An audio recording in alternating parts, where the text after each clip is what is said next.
Alrighty. Well, as you can see, Rocky's getting some much needed rest. There he is, sleeping away.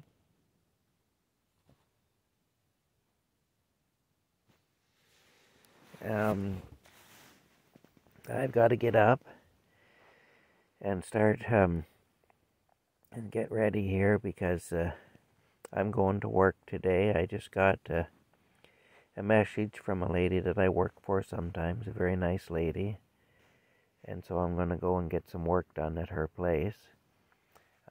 She's trying to do some repairs to her house and some general reorganizing and cleaning and stuff like that, and her health isn't great. I'm not feeling that great myself this morning, but once I get up and at 'em, I'll probably feel a bit better. And it's really nothing I can't handle, feeling like I do. I am used to this. Like since 1976, when I was 8 years old and used as a guinea pig for drug experiments, I've been going through this. I lost most of my strength and my stamina at that time, and my health has been up and down. And you know, I don't really, I very seldom ever feel really good, and yeah, the drugs did a real number on me. They run some pretty wild stuff through my system, and the massive doses of it. And, you know, they put me into seizures and all kinds of stuff. Like, it was bad. They even gave me LSD a couple of times. I mean, I don't know why anybody would give an 8-year-old LSD. They wanted to see what would happen, and that's why they did it. But I was a guinea pig.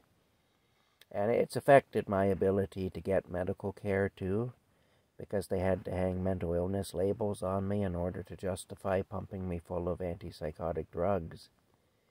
And unfortunately, once those labels are hung on you, you don't get good medical care. In fact, I showed up at the hospital one time with my left forearm was shattered. I'd slipped and fallen on the ice and landed on my arm, and it just shattered the bone into 4 pieces from my wrist to my elbow. And the nurse was twisting my arm behind my back, trying to take my coat off.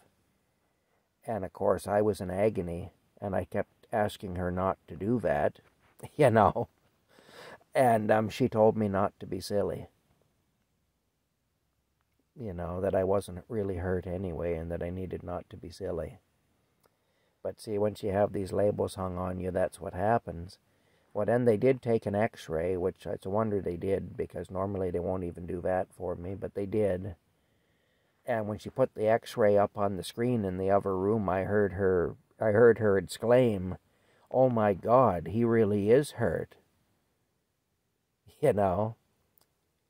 So, I mean, that's what I'm saying. That's what I find myself up against anyway when I go to the hospital.